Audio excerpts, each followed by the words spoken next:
Elif से मिलने गई थी। मुझे देखते ही उसका दिमाग खराब हो गया। अल्लाह करे और खराब हो।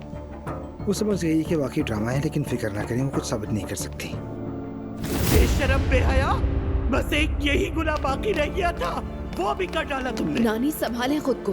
तुमने मरियम साहिबा को दुरुस्त साबित कर दिया। जब औरत यहाँ आई और कहने लगी कि उसका शौहर मेरी बेटी के साथ ताल्लुक रखता है, तो हम सब उसके दुश्मन बन गए। मैंने कोई गुनाह नहीं किया है।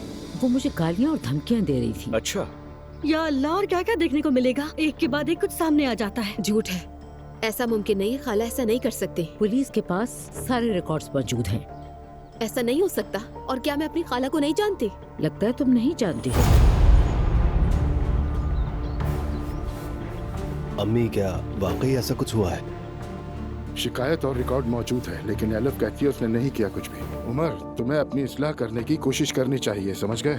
ये कंपनी मैंने बनाई है और अपनी मौत तक मैं ही चलाऊंगा इसे। उम्मीद है तुम समझ गए होगे। आप तो पहले ही अपने रवैये से ये बात वाज़ेह कर रहे हैं, फिक्र न करें। लेकिन ये मत भूलिएगा कि मैं भी इस कंपनी में शामिल हूँ। ये सब कुछ एलिफ करवा रही है उनसे, आपको पता है ना अंकल? हर मुसीबत की वजह वही है।